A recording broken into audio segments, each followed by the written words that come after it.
예수님께서 십자가에서 고난받고 죽으시는데 이제 그 제자들하고 마지막 유월절 만찬을 하시고 그 강론 교훈의 말씀 설교를 하시고 그리고 이제 예수님께서 기도를 하시죠. 그래서 말씀하시고 기도 다 끝난 다음에 이제 가자 해서 겟세마네 동산으로 가시는데 겟세마네 동산에서 체포되고 하시잖아요. 그래서 예수님께서 이 순환을 당하시고 체포당하는 이 모습 속에 우리가 그냥 그랬다라고 하기보다는 그렇구나라고 해야 될 부분이 여기 많이 들어있다는 얘기죠. 그래서 첫 번째 모습은 뭐냐면 예수님이 체포를 당하셨는데 이거 수동태잖아요. 수동태인데 그냥 내 의지 없이 잡혀갔다. 그 얘기인데 근데 곰곰이 뜯어보면 또 그런 모습이 아니에요. 그래서 예수님은 당당하게 이 체포에 임하셨다. 그렇게 보겠습니다. 그래서 지난번 본 말씀 중에 다시 확인해 보겠는데 1절을 보겠습니다. 1절 보니까 예수께서 이 말씀을 하시고 강론하는 설교 말씀, 그 다음에 이제 기도하는 말씀, 기도하시고 제자들과 함께 기도로운 시내 건너편으로 나아가시니 그랬죠. 그래서 여기 기도로운 시내는 골짜기입니다. 그 골짜기는 양쪽의 사이잖아요. 그럼 이쪽에는 예루살렘, 이쪽에는 감람산. 그래서 요 골짜기가 기도로운 시내입니다. 근데 기도로운 시내로 이제 이렇게 통과해서 감람산 쪽으로 갔죠. 예루살렘에서 이렇게 갔는데 가까운 거리입니다. 가까운 거리인데 이 감람산은 왜 감람산이냐라고 할 때 감람나무, 올리브 나무가 많았다. 그리고 여기 지금 골짜기를 지나서 올라가는 그 언덕 쪽에 겟세마네 동산이 있었는데 요거는 개인의 사유지죠. 사유지인데 그 허락을 받은 것 같아요. 그래서 예수님께서 제자들하고 평소에도 자주 여기 들락날락 출입을 하고 이용을 하셨어요.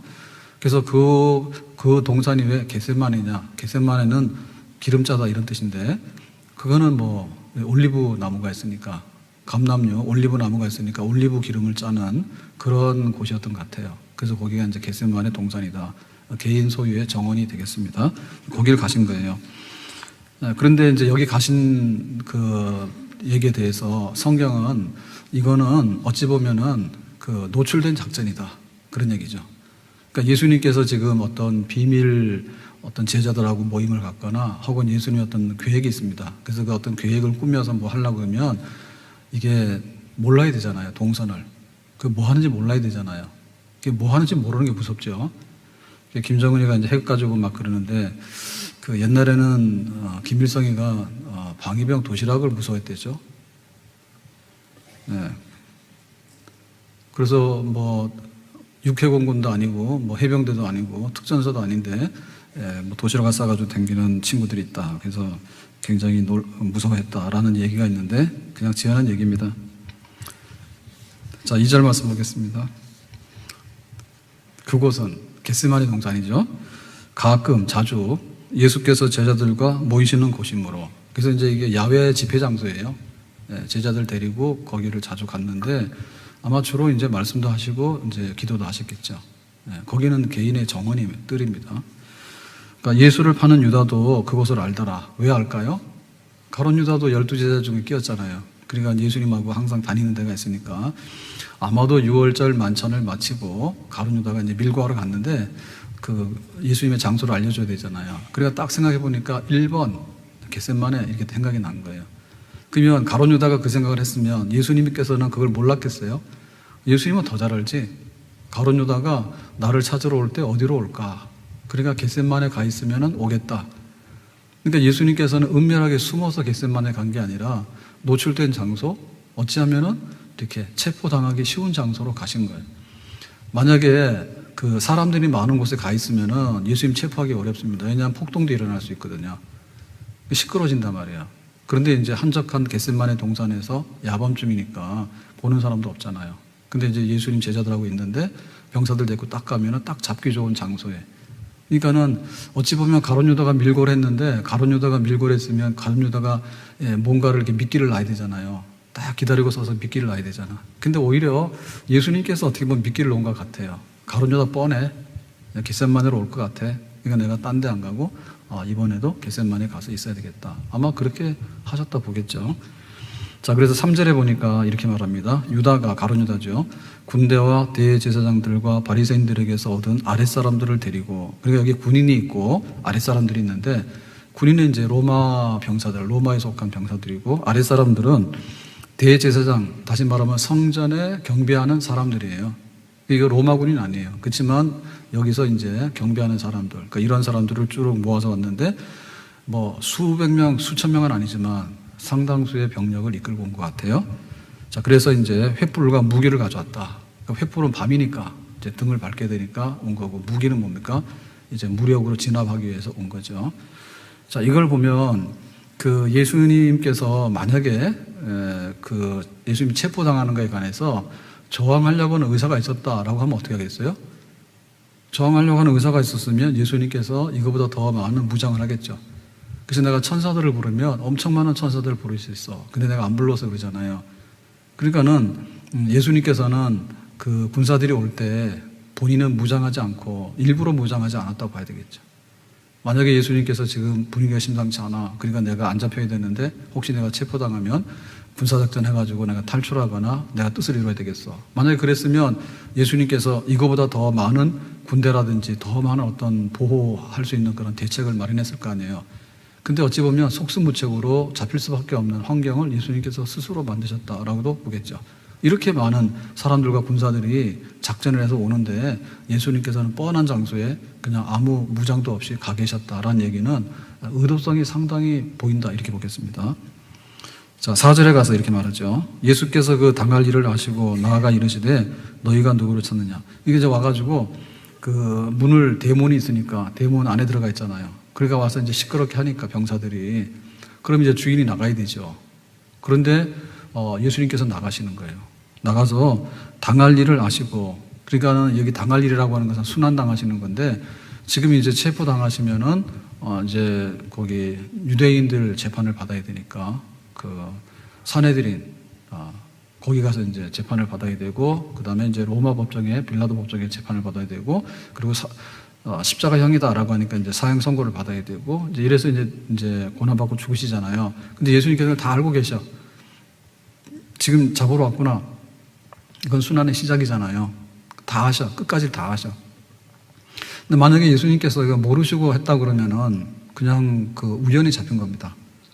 그리고 이제 풀려날지도 모르는데 잡힌 거죠. 근데 예수님께서 다 알았어. 다 알았으면 십자가에서 달려 죽으시는 것까지 다 알았다는 얘기인데, 그럼에도 불구하고 예수님은 특별한 어떤 대응책을 가지고 있지 않았다는 얘기는 그거를 이렇게 다 받아들이려고 하는 자세죠. 다 알았음에도 불구하고 그거를 그냥 이렇게 받아들이려고 하는 그런 자세죠. 그래서 나가서 그랬어요. 너희가 누구를 찾느냐? 그러니까 마치 예수님은 이게 지금 자기 땅이 아니잖아요. 자기가 진짜 주인도 아니잖아요. 근데 이제 병사들이 막 몰려오고 하니까 예수님께서 스스로 주인인 것처럼 누구 찾냐라고 하는 거예요. 그러니까 이게 주인 된 마음이 있는 거죠. 주인 된 마음이 있는 거죠. 만약에 우리가 남의 집에 가서 빌려서 뭔가를 하는데 여기 주인이 누구야? 그러면 우리는 잠깐 와서 여기 노는 사람들인데 우리는 발뺌하고 싹 가버리잖아요. 근데 예수님께서는 마치 주인인 것처럼 당당하게 손님을 맞이하잖아요. 그러니까 그 예수님은 초라하게 이렇게 막 이렇게 수배령에 내려가지고 이렇게 막 숨다가 이렇게 잡혀간 분이 아니라 차라리 주인인 것처럼 그냥 다 내놓고 그거를 이렇게 잡으러 온 사람 영접하는, 굉장히 대인배죠. 굉장히 크죠. 그 예수님 체포당하실 때 그런 모습이에요. 자, 그래서 이제 누구 찾느냐라고 이제 말을 하니까 5절에 이렇게 말하죠. 대답하되 나사렛 예수라 하거늘. 그러니까 이제 경찰이 체포하러 오면은 그 신분 확인하잖아요. 그 나사렛이라는 얘기는 동네 이름이고 예수라고 하는 거예요. 그러니까 어느 동네 누구, 우리로 말하면 주민등록번호 되는 거죠. 이 사람 찾는다 그랬죠. 그랬더니 이르시되 대답하시되 내가 그니라 하시니라 했죠. 그러니까 내가 바로 그 사람이야 라고 하는 얘기죠. 그러니까 이게 지금 체포당하시는 모습이라 보기가 어렵죠. 바로 나야 라고 하는 얘기죠. 그러니까 사실은 주인이죠. 그죠? 그래서 이 말씀은 그야말로 굉장히 압도적인 존재입니다. 그래서 그 모세가 시내산에서 이제 40일 금식 기도하고 나서 떨기나무 불꽃 가운데 하나님께서 나타나셔서 모세야 신발 벗어 이러니까 모세 놀라죠.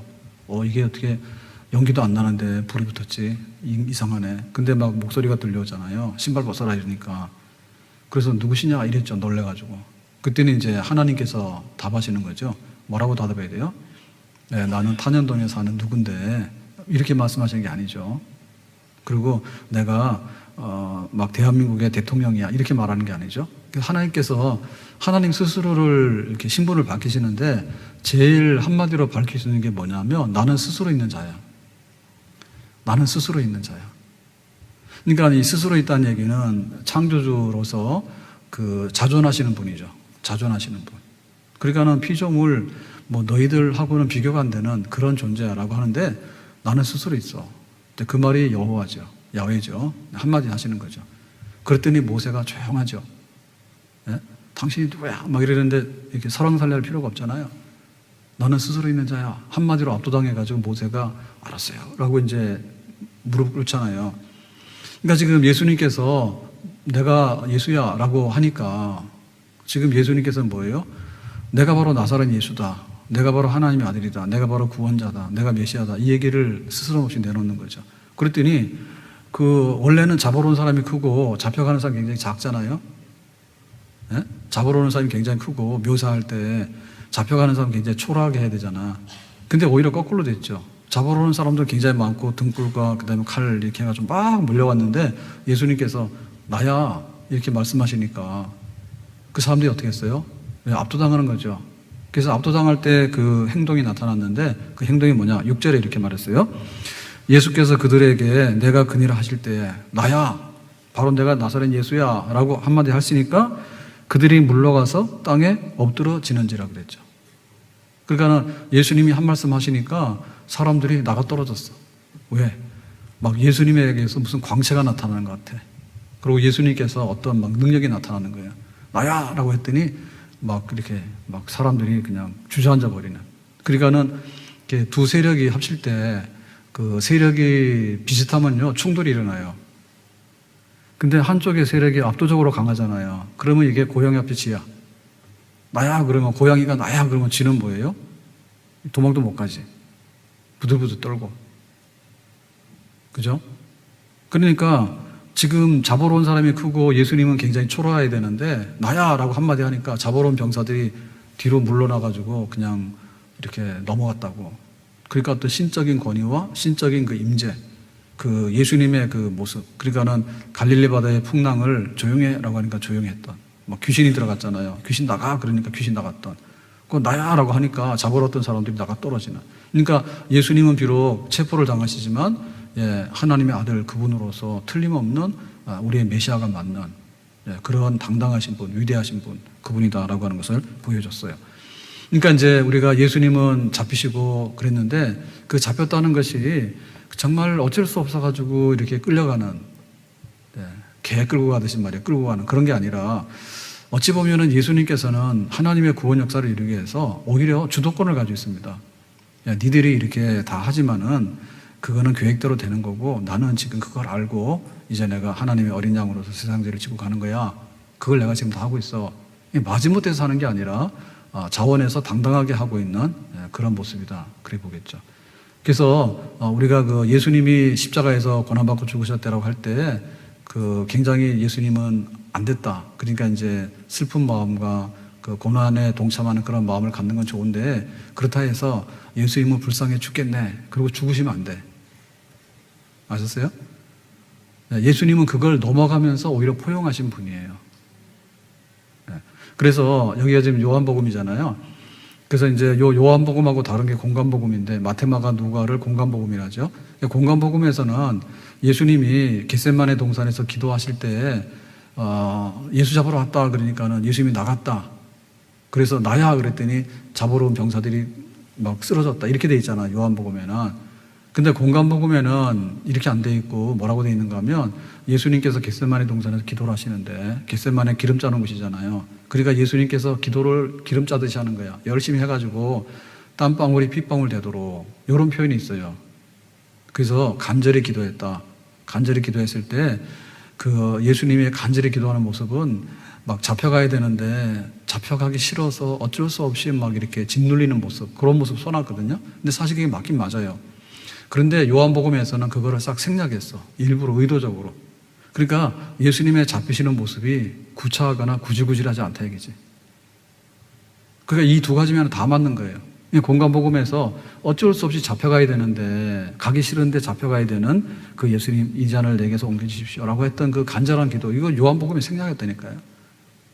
사실은 그랬는데 그 생략했다. 생략한 건 뭐냐면 예수님께서 싫어서 마지못해서 꾸역꾸역 어떻게 잡혀갔다 이런 얘기 하기 싫은 거야. 그냥 당당하게 예수님이 하고 싶은 대로. 체포는 당하시지만은 오히려 체포를 하는 사람보다도 당당하게 체포당하시는 모습. 그런 모습. 그러니까는 어떤 그 순환당하심의 적극성과 순환당하심의 그 담대성, 이런 것들이 고스란히 표현되어 있는 거예요. 그래서 우리가 교회에서 일하는데 굉장히 담대해야 돼요. 담대해서. 권사님 모시지 마세요. 그러니까 내가 권사가 돼가지고 뭐 저거 이래가지고는 막 울상하면 안 돼. 아셨어요? 그래서 우리 권사 투표할 때 딱 보면 압니다. 인상 보면. 그래서 힘든 일을 시키더라도 웃으면서 할 수 있는 그런 권사님 동그라미. 근데 막 화장 열심히 하고 와가지고 교회 와서 일 좀 하더니 나 땀났어 해가지고 화장 지워줘 그러고 집에 가는 권사는 땡.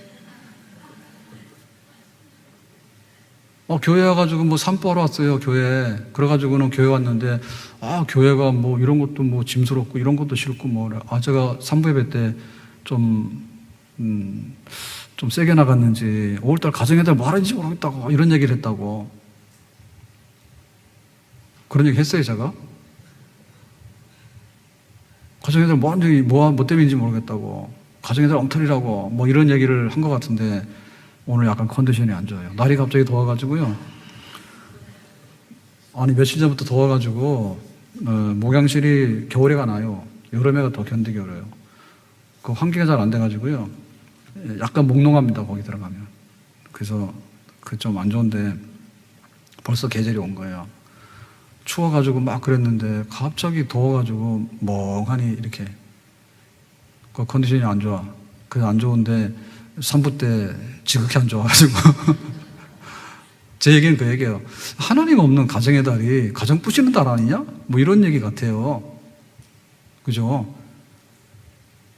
가정의 달 그러지만 만약에 그게 바벨탑이면 뭐예요? 하나님께서 확 부셔버릴 거 아니에요. 가정의 달 좋다고 해요. 부모님 모시고 예배를 드리고 우리 자녀들하고 같이 예배를 드리고 부부간에 좀 예배 좀 드려봐라. 가정의 달을 맞이해서 부부 성경 공부합시다. 아멘? 부부 성경 공부를 하자 말이에요. 근데 그냥 가정의 달을 맞이해서 멀쩡한 것도 다 안 하고 말이에요. 가정이라는 이름으로 다 부셔버리니까 그게 우상 아니에요? 그런 거 좀 안 된다 얘기죠. 그래서 교회로 왔는데 아주 분위기가 왜 이러냐고. 가정의 달이면 가정 축복한다는 말만 하지. 가정의 달이 뭐하러 있는 거냐고. 하나님 없으면 필요 없다고. 그런 얘기 한다고 해가지고 또 인상이 막 써져가고. 그런 분도 땡이야. 그러니까 그러려니 해야 되지. 왜? 교회가 쓰게 된 거는 예수님의 십자가로 썼잖아요. 십자가는요, 극형을 처했던 사형틀이요. 우리가 교회를 올 때 아무렇지 않게 오는데 굉장히 강 큰 사람들이에요. 예수님은 극형을 당해가지고 찢어져가지고 죽으셨단 말이에요. 그걸 통해서 교회가 쓴 거예요. 그러니까 우리도 뭐예요? 그냥 좀 찢어지는 거는 별 대수로운 일이 아닌 거지. 그죠? 아침부터 대답을 안 하더라고. 이번 주는 반응이 하나도 없어요. 절대 안 해요. 부부 성경 꿈나라 얘기야? 가서 천막 치고 일을 하라고? 지금 통장에 그냥 가만히 있어도 꽂혀야 되는데 무슨 천막을 치냐고 말이에요. 대답을 안 하는 거예요. 그래서 우리가 그런 거 좀 버려야 돼. 세상에서는 아동바동 하잖아요. 가가지고는 시간제 알바를 구하더라도 와서요. 면접 엄청 잘합니다. 와서 막 죽도록 충성할 것 같습니다. 그럴 필요도 없는데. 그러면 표정 관리 엄청 잘하잖아요. 일만 시켜주시면, 취직만 해주시면 내가 다 하겠습니다. 이래놓고요. 뒤에 가서 투덜투덜 대고 말이에요. 교회에서는 뭐냐? 교회에서 완전히 왕자로 공주로 대접받으러 온 거예요. 그런 거 아니에요. 십자가 지러 온 거예요. 아셨어요? 교회 왜 왔어요? 십자가 지러 온 거예요? 내가 어떻게 십자가를 지냐고. 내가 왜 체포를 당하냐고. 도망가야 됐다고. 그런 게 아니란 말이에요. 당당해야 됩니다. 담대해야 됩니다. 예수님께서 그렇게 잡히셨어요. 그러므로 인해가지고 그 잡히심의 의미가 드러나는 거예요. 예수님께서 순환을 당하시고 고난을 당하셨는데 그 고난당함이 궁여지책으로 빠져나갈 구멍이 없어가지고 꾸역꾸역 잡혀간 게 아니란 말이에요.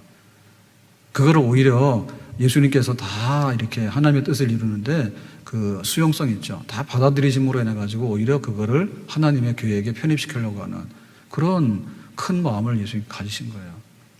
우리에게도 신자가 됐는데 나를 위하지 아니하고, 그래서 세례 받은 거 아니에요? 따라서 합시다. 나를 위하지 아니하고.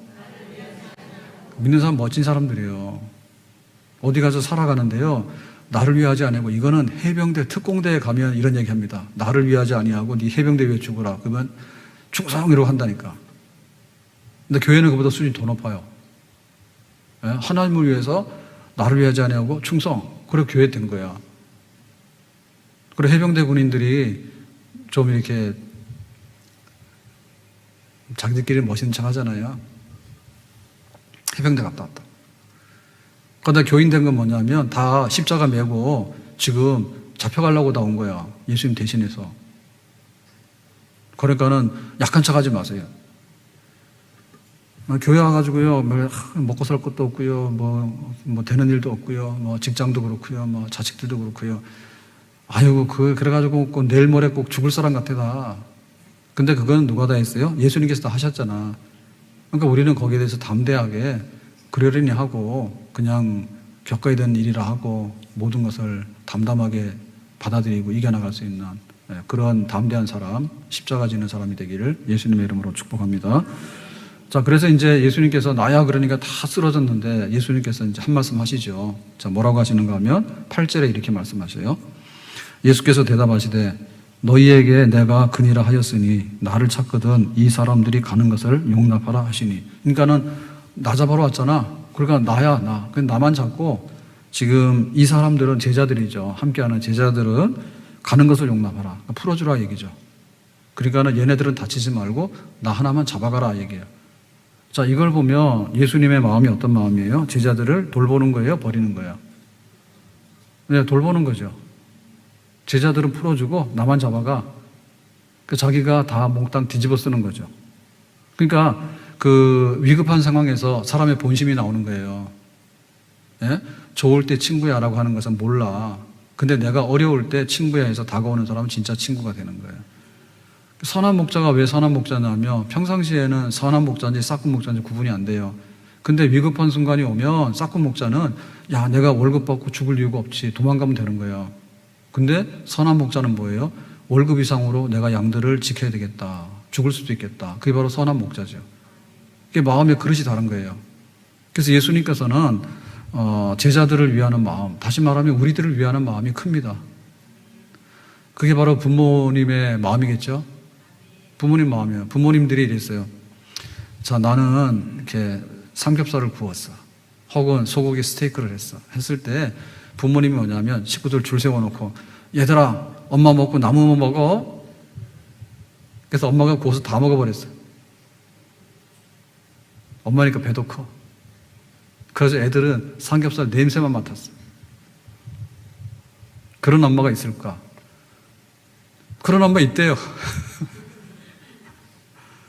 그런 엄마 있어요. 지 살겠다고 자식 버리는 엄마들도 있어. 그거 얼마 전에도 사건 났잖아요.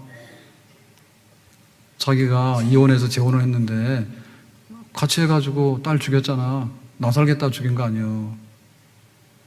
그 엄마 축에도 못 끼는 건데요. 그런 엄마들이 있어요. 근데 진짜 엄마는 어때요? 진짜 엄마는 스테이크를 못 먹는 사람은 없어요. 채식주의자 빼놓고는 다 먹어요. 그런데 야, 엄마는 배불러. 사실은 배부른 게 아니라 굽다가 지친 거야. 고기 한참 굽다 보면은 헛배가 불러가지고 먹은 것 같기도 하고 안 먹은 것 같기도 하고 몰라. 그래서 애들 먹이려고. 정말 옛날에는 쌀이 귀했잖아요. 그러면 쌀밥 해가지고 엄마가 홀랑 다 먹습니까? 아니죠. 엄마는 죽 먹더라도 애들한테는 밥을 주려 하죠. 그게 정상적인 마음이죠. 그러니까 예수님께서 그거 딱 보여주신 거예요. 제자들은 손 하나도 대지 마라. 다 풀어줘라. 그래서 제자들 하나도 해봤지 않고 다 풀려났다고. 그랬더니 제자들은요, 그냥 좋아라고 도망가 버렸어.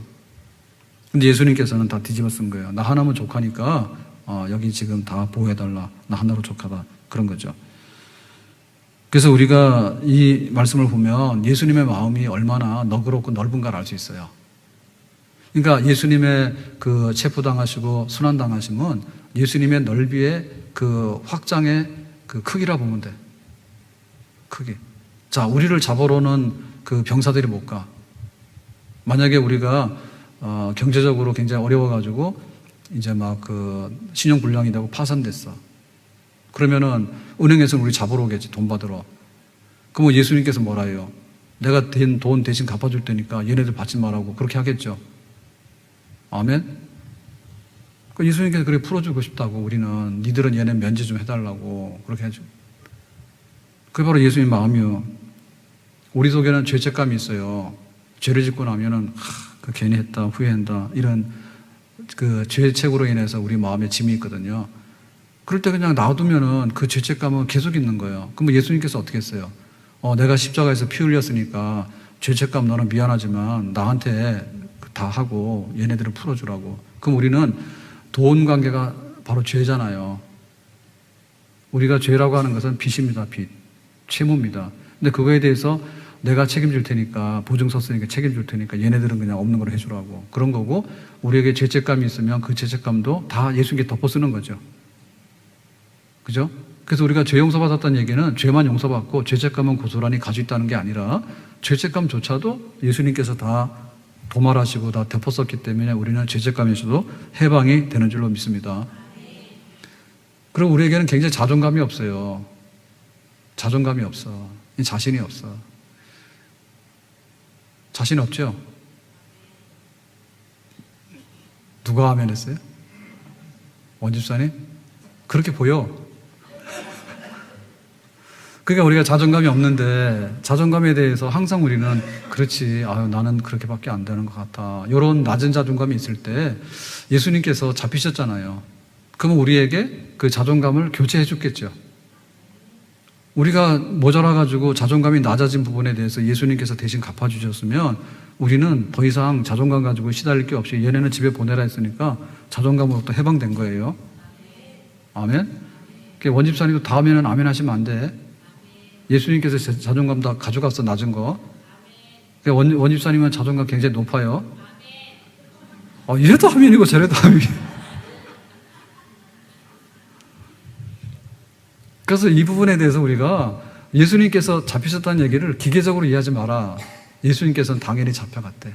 시나리오가 뻔해. 그러니까 예수님 잡혀가 죽었대. 뻔해. 나는 뭐야? 나는 몰라. 그게 아니라 예수님께서 이렇게 체포당하시고 순환당하시는 모습은 당당한 모습이고, 그리고 우리를 풀어주기 위해서 그 넓은 아량을 가지고 모든 것을 겪으셨기 때문에 만약에 우리에게도 어떤 이런 위협이 들어오거나 혹은 우리에게도 해를 가해하려고 하는 게 들어오게 되면 예수님께서 막으셔가지고 그저 나가 책임질 테니까 다 없는 걸로 덮어두라고.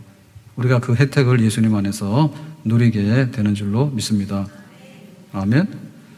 암탉이 병아리를 품는데 그 병아리 하나를 위해서요, 암탉이요, 힘 이상 쓰는 거예요. 독수리가 그 병아리를 낚아채려고 그러면요, 암탉이 나타나. 근데 사실은 독수리가 뭐 병아리만 잡아채겠어요? 암탉도 잡아채죠. 근데 암탉은 뭐냐면 새끼 때문에 자기가 이걸 보호하기 위해서 대신 뛰어들어가는 거죠. 예수님에게도 그런 마음이에요. 고마운 마음이 있는 거예요. 그래서 우리가 어떤 일을 당할 때 예수님이 있었으면 좋겠다라고 하는데 예수님이 진짜 계시잖아요. 그럼 예수님이 진짜 계시면 그러면 예수님 때문에 나는 거기서부터 면제돼서 자유롭게 집으로 돌아가게 됐다. 그런 안심을 가지고 예수님께 모든 것을 맡길 수 있는 고마운 마음을 가져야 될 줄로 믿습니다. 아멘. 자, 그래서 세 번째로 예수님은 이 체포당하는 모습 속에서 어떤 걸 보여주셨냐 하면 체포당하는 것에 예수님의 그 마지막 진짜 했던 일, 그건데, 자, 10절에 보겠습니다. 이에 시몬 베드로가 칼을 가졌는데, 그죠? 그러니까 베드로가 자다 깬 거예요. 겟세마네 동산에 가서 공간 보고 보면 뭐라 하냐면 예수님께서 기도하시잖아요. 제자들 여기서 기도해라. 근데 예수님께서 저만큼 가서 기도하시는데 또 제자 중에서 요 가까이 온 제자들이 있었죠. 베드로, 요한, 야고보 셋, 그죠? 근데 너 예수님께서 기도하다 돌아보니까 얘네 자고 있는 거야. 그러니까 깜빡 조는 게 아니라 자고 있는 건 뭐예요? 비몽사몽간에 잠에 떨어진 거죠. 베드로가. 그래서 예수님께서 말씀하셨잖아요. 너희들에게 시험에 들지 않도록 깨어서 기도하라 했지. 그래도 잤지. 그러니까 이제 병사들이 잡으러 왔을 때 밖에서 시끄러우니까 예수님께서 나가셨죠. 나가서 누구야? 나야. 이제 이렇게 한 거잖아요. 그래가지고 이제 웅성웅성하고 소란스러우니까 자던 베드로가 깬 거야.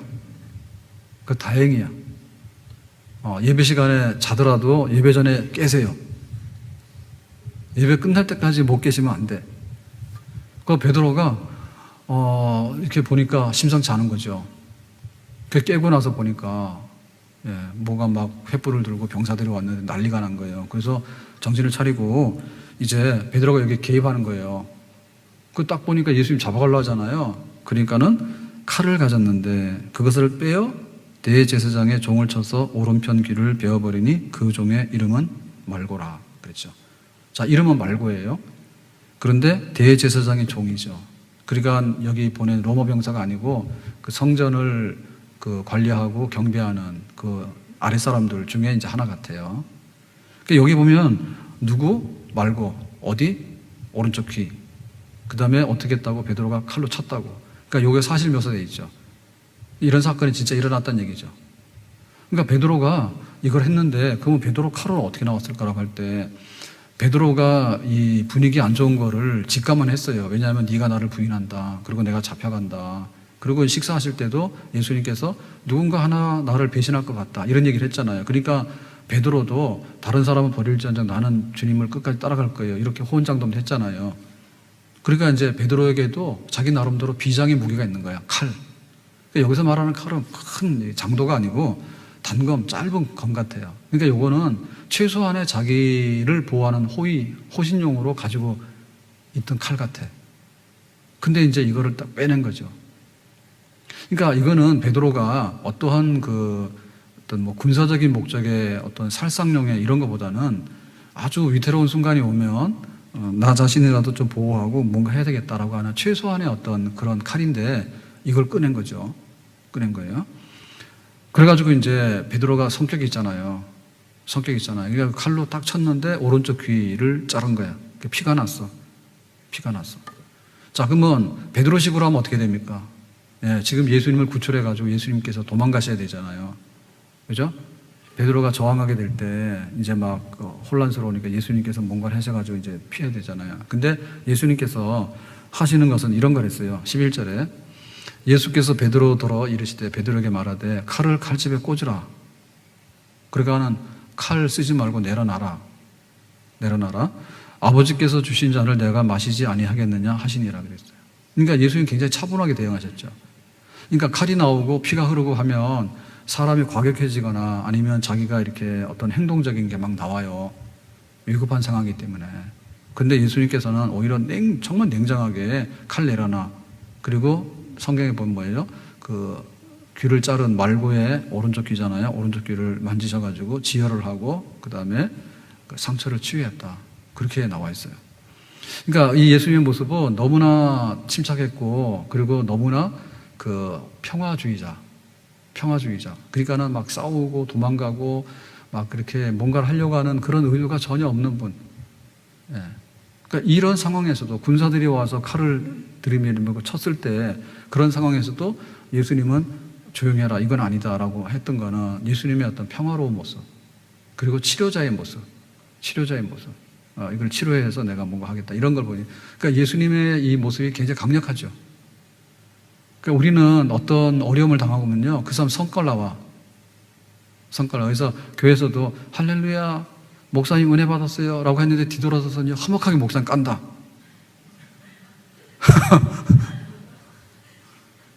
교회 와서 예배 드리고 나서 교회가 어떻고 저떻고 그런 거 하시면 안 돼요.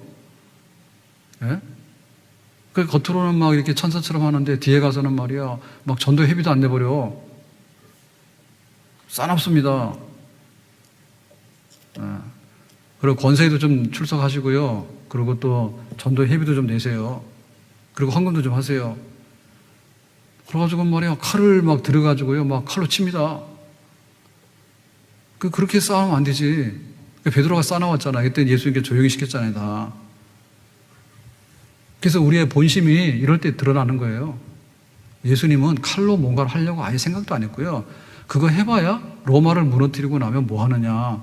로마 나라를 또 세워버리면 아무런 의미가 없는 거예요. 하나님의 나라는 칼로 세우는 나라가 아니라 얘기지. 그리고 말고의 길을 하나 잘랐다 해가지고 될 일이 없어요, 지금. 말고의 길을 자르니까 피가 흘렀는데 이 피를 흘림으로 인해 가지고 세상 죄를 지고 가는 어린 양이 안 돼. 그럼 뭐 제사장의 종 하나 귀가 피를 흘렸다 해가지고 될 일이 뭐가 있겠어요. 땅만 더러워지지. 그러니까 이런 거 하지 말아야죠. 다 안 하고 내가 이 잔을 마시지 아니겠느냐라고 하는 거죠. 그게 이제 예수님께서 체포당하실 때 하신 일이야. 자, 체포당하는 건 뭐예요? 이렇게 잡혀서 가는 거죠. 그 뭐 예수님께서 잡혀서 갔다가 한 일이 아니지.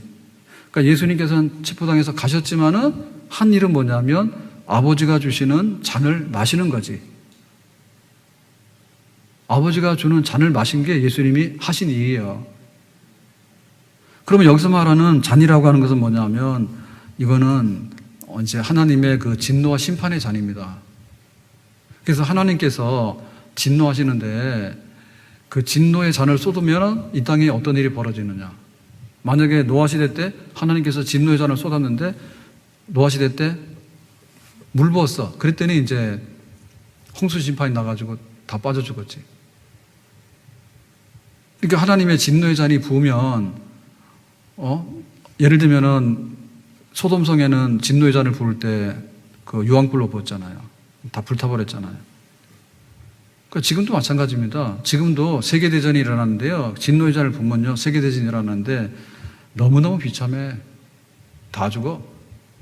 그래서 이 진노의 잔이 정말 무서운 거예요. 우리 감당 못하는 거예요. 만약에 태풍이 한번 왔다, 혹은 지진이 한번 왔다, 쓰나미 한번 왔다 해서 한번 진노의 잔이 쓸고 지나가면 그거 뭐 한 순식간인데요. 그거 다 없어질 수도 있어. 그래서 하나님의 진노의 잔을 무서워해야 돼.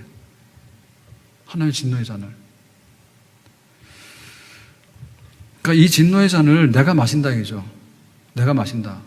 지금 누가 마십니까? 우리들이 마시잖아요. 그러니까 우리들이 진노의 잔을 마시면 다 죽어가는 거야. 그리고 하나님의 진노가 우리로 하여금 감당할 수 있는 수준이 아니에요. 감당할 수 있는 수준이 아니에요. 우리가 이제 두 눈을 뜨고 사니까 뭐 우리는 두 눈 뽑힌 사람 없죠. 그죠? 눈 좀 안 나쁘지만 눈이 좀 나쁘긴 하지만 두 눈은 다 떠 있죠. 깜빡 졸고 있는 분 말고 다 눈 뜨고 있잖아요. 만약에 하나님께서 우리에게 진노하시는데 두 눈 뽑아버렸다면 어떻게 돼? 차라리 죽는 게 나아요. 정말 힘들어요. 적응 안 된 사람이 그 어두운 세상을 산다는 거는요, 살아도 사는 게 아니에요. 근데 마음에 우울증이 왔어. 살기 싫은 거예요. 사람들이 엄청 많이 죽어요. 우울증으로. 그거는 병이에요. 그냥 죽고 싶은 거예요. 그런 진노의 잔을 마시게 되면 어떻게 돼요? 못 살아요. 먹을 것도 많고 뭐 입을 것도 많고 다 많은데 그냥 죽고 싶은 거야. 만약에 그런 진노의 잔이 쏟아지게 되면요, 사람 정신건강에 안 좋아가지고요, 다 죽어요. 근데 우리가 전쟁을 하잖아요. 근데 사실은 이 전쟁은 좀 안 좋은 방법입니다. 그리고 해서는 안 되는 방법입니다. 그런데 싸울 때는 싸우더라고. 예? 일본 사람, 중국 사람, 우리나라 사람 하는데 이 삼국이 역사적으로 볼 때요, 조용한 날이 거의 없어. 조용한 날이 거의 없어. 일본도 밉잖아요.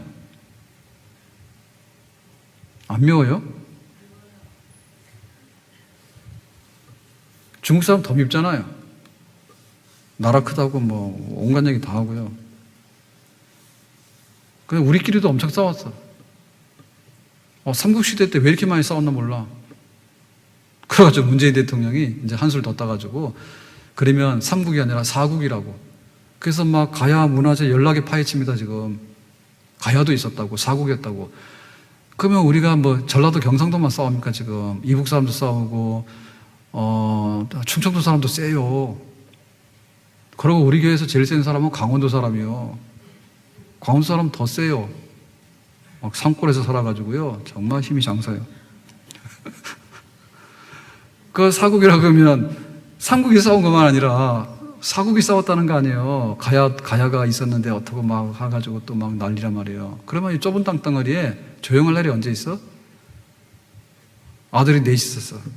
백제랑 한번 싸우는데 하나 나가 죽었어. 그 다음에 또 고구려랑 싸우는 하나 나가 죽었어. 또 가야랑 싸우는 하나 나가 죽었어. 내가 신라 편인가? 어쨌든 간에 나와서 아들 넷 있는데 전적 한 4번 하니까 나만 한 아들이 없어. 진노의 잔이에요. 그러면 우리가 괴로워가지고 살겠어? 엄마가 애 키워서 아들이 넷이나 됐는데 다 하나가 전쟁 때 죽었다. 6.25 때 죽고 일제시대 때 죽고 정진대 끌려가서 죽고 다 죽었다고. 그러면 그 진노의 잔, 그 죄로 인해서 받아 마시는 진노의 잔이라는 것은요, 우리가 당할 수가 없는 거예요. 그게 바로 이 잔이에요. 잔. 그러니까 이 잔을 마셔야 되는데 이거를 마셔서 해독을 시켜야 되는데 어떻게 할 방법이 없는 거예요. 사람 중에는. 그래서 하나님께서 하나님의 아들 예수님을 보내서 이 진노의 잔, 심판의 잔, 죄로 인한 순환의 잔, 이 잔을 예수님께서 마시라는 거예요. 예수님께서 이제 내가 받아 마시겠다. 그러니까 내가 이 순환의 길을 가겠다라고 하시는 거죠. 그러니까 이거는 뭐냐면 정말 죽도록 충성입니다. 근데 죽도록 충성인데 사실 이거 거부할 수 있거든요. 아담은 선악과를 먹지 마라 하니까 거부했어요. 먹어요. 그래 거부해버렸어. 먹지 마라 하니까 거절하고 먹어버렸어. 그걸 다 뒤집어졌죠. 그럼 예수님께서도 이제 그 세상죄를 지고 가는 어린 양이다. 이 진노의 잔을 마시라 그랬더니 예수님께서 처음에는 나도 싫어요 그랬잖아요. 아버지요, 내 원대로 마옵시고 아버지 원대로 됩니다라고 나중에 받았지. 처음에는 이 잔을 내게서 옮기십시오라고 했잖아요. 이거 받아 마시기 어려운 거거든요. 그러니까 예수님의 순환은 그야말로 죽도록 충성하는 이 진노의 잔을 대신 받아 마시는 예수님의 행위입니다. 아멘. 충성하려면 이 정도는 해야 돼. 충성하려면. 그래서 교회에서 무슨 일을 시키면 나에게 이 진노의 잔을 주십시오. 그렇게 하셔야 돼요. 예, 그랬는데 술잔을 주면 잘 받아 마시더라고. 그러면 찬양대 모여가지고 술잔을 돌린다는 소문이 있더라. 딴 교회에. 우리 교회 있어 없어요? 있으면 얘기하셔야 돼요. 저한테 얘기하셔야 돼요. 그러면 제가 불러다 자릅니다. 제가 머리도 잘랐는데 그거 하나 못 자르겠어요? 머리 잘랐잖아요.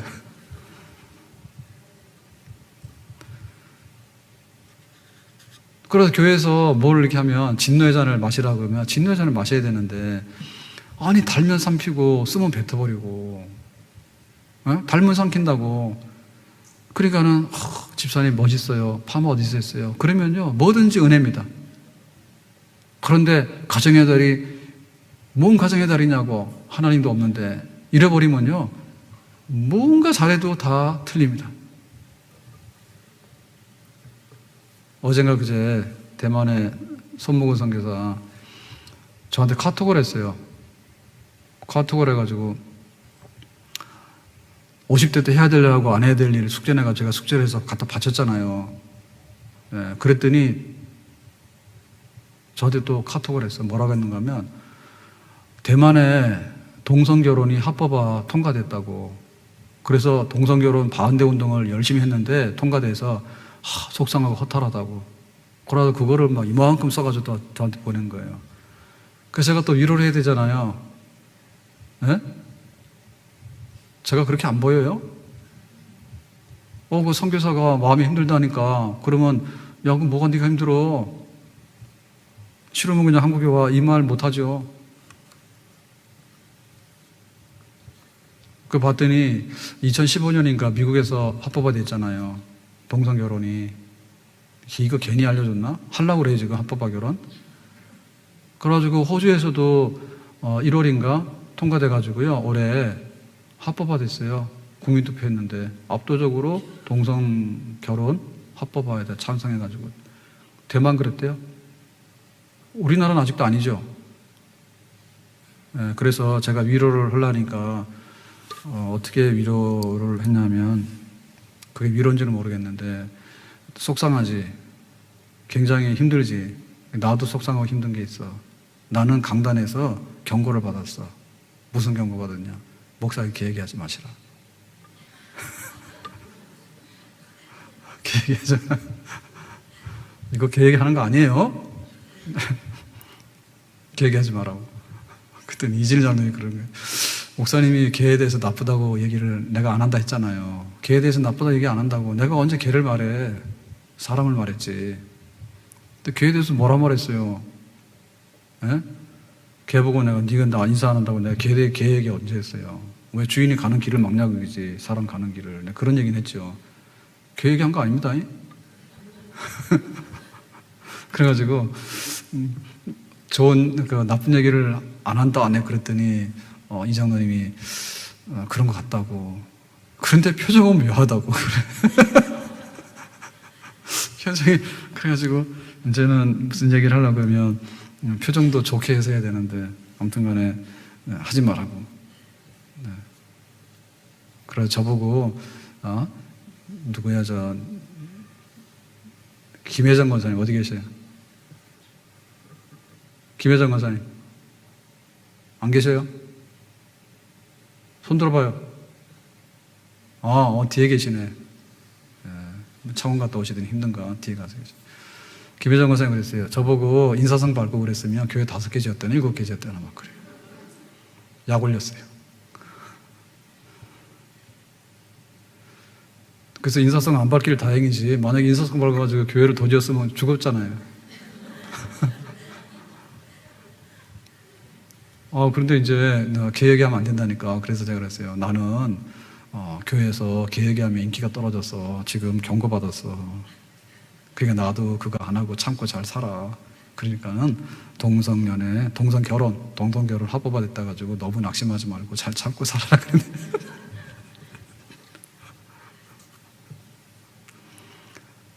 그래, 교회에서 우리가 본심을 말해야 되는데, 본심이 뭐냐면, 아버지께서 주신 잔을 마시라, 그 얘기를. 다 마십시다. 그거 좀 마시라 말이에요. 그러면 단 거는 탁 받아먹는데 좀 쓰다 싶으면 탁 뱉어가지고는 막 뭐라 합니다. 그러면 예수님은 도대체 사탕 먹었어, 예수님이? 예수님 설탕 먹고 사탕 먹었냐고. 그래야지 우리에게 구원이 오는 거예요.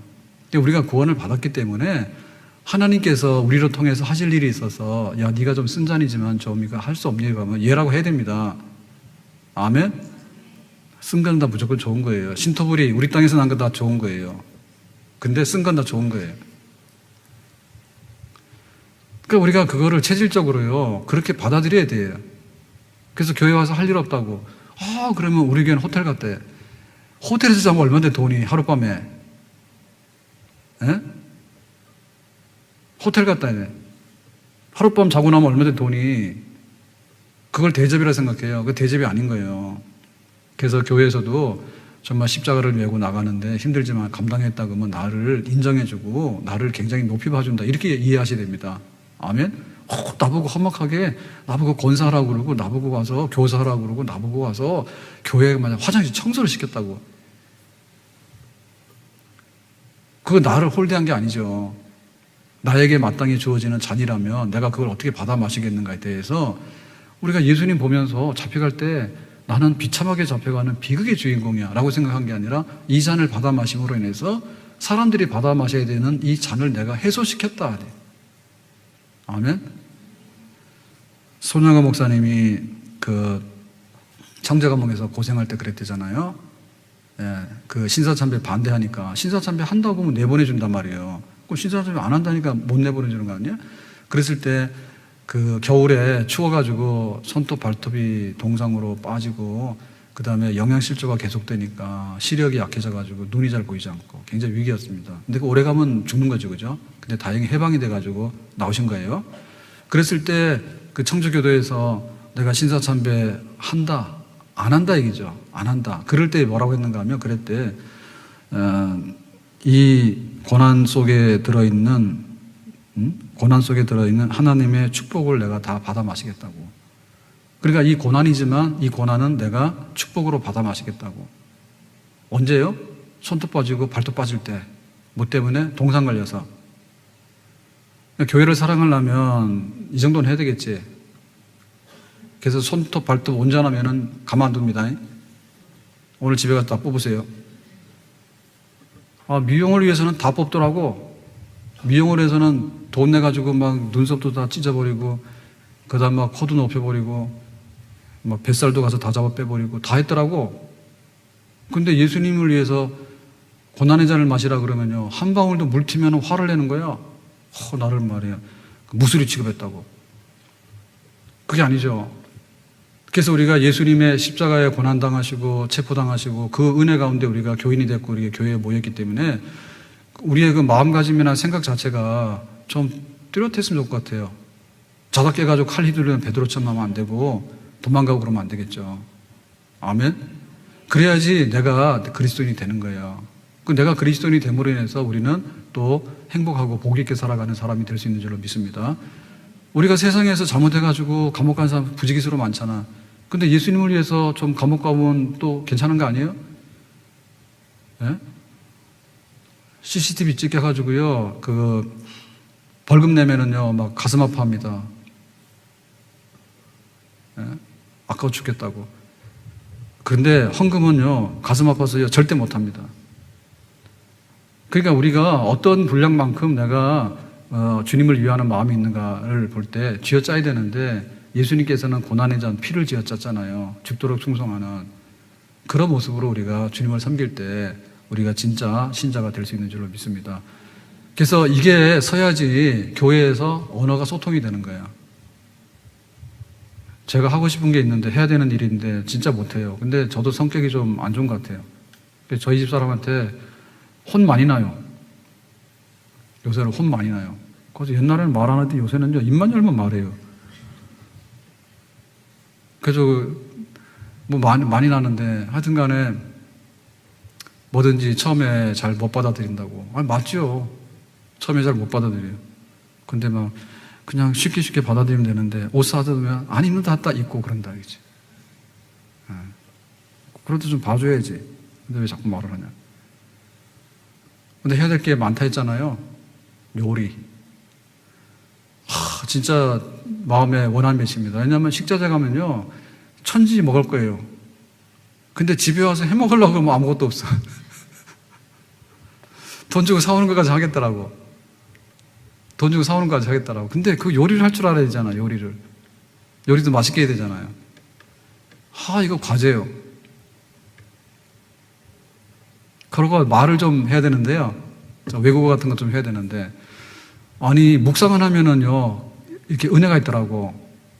묵상을 하면 하나님 말씀을 자꾸만 이렇게 생각을 하고 그러면 은혜가 있어요. 정말 그렇게 살고 그렇게 좋겠다 이렇게 되는데, 아니 뭐 헬로 이런 거는 아무리 해도요, 은혜가 안 되더라고. 그래서 이제 업무용으로 하긴 해야 되잖아요. 의사소통해야 되니까. 뭐 스테이크 어떤 걸 드실래요? 그러면 우리 잘 모르니까 대충 가져오라고 하면 대충 가져오는데, 외국 사람들 꼬치꼬치 묻잖아요. 그래가지고 뭐 말을 배워야 되는데, 아니 예를 들면은 뭐 미디움, 뭐 레어 뭐 이랬단 말이에요. 그러면 미디움 레어를 아무리 100번 묵상하려도 나올 게 없더라고. 그래서 말 배우는 게 재미없어요. 그래서 말 잘하는 사람은요, 굉장히 생각 없는 사람이 말 잘하는 것 같아. 그래서 애들이 말 배울 때 엄마 그것도 엄마를 깊이 묵상해서 우리 엄마가 진짜 우리 엄마가 맞는지 진짜 엄마가 나를 위해서 이렇게 고생도 하시는지 그걸 묵상해서 엄마 한번 부르면 얘는 말 못하고 인생 끝날 것 같아. 그럼 무조건 엄마 하는 거지. 생각 없이 엄마 하다 보니까, 엄마가 좋아하다 보니까 엄마라는 말이 좋은 말인가 보다 이렇게 아는데, 그거 잘 안 돼. 그래서 막 이렇게 반복하는 거에 대해서 짜증이 나는 거예요. 그러니까 못해. 뭐 느낌이 있어야지 하지. 느낌이. 하여튼 간에 제 푸념입니다. 푸념인데, 우리가 해야 될 게 굉장히 많은데, 이게 언어 소통이 돼야 되잖아요. 근데 믿는 사람이 교인이 됐는데 왜 언어 소통이 안 되느냐. 교인인데. 이게 딴 나라 백성인 거예요. 왜 안 되느냐 할 때, 예수님께서 고난을 받으시고 빌라도 법정에서 죽으시고 라고 하는 부분이, 이게 언어 소통이 안 되기 때문에 다 언어 소통이 안 되는 거예요. 뭔 얘기인지 아시겠어요? 잡혀갔대? 그건 예수님이 하신 일이지. 운명이지. 예수님이 잡혀갔으니까 우리가 살았지. 딱 거기까지만 하는 거예요. 그건 당연하다 그거야. 그치만 나에게는 없다 그거죠. 그래서 소통이 안 되는 거예요. 이건 내가 그리스도인 된 거에 대한 감격도 없죠. 예수님께서 얼마든지 이걸 뿌리칠 수 있었는데 어떻게 적극적으로 수용하셨는가가 내가 그리스도인이 된 비결이잖아요. 그러니까 그 체포당하심에 대한 의미를 우리가 너무 쉽게 생각하고, 그거는 당연히 잡혀가야 되고 당연히 죽어야 되니까 당연히 온 거다라고 생각하기 때문에 우리는 거기에 공감을 깊이 못하게 되니까 말이 안 통한다.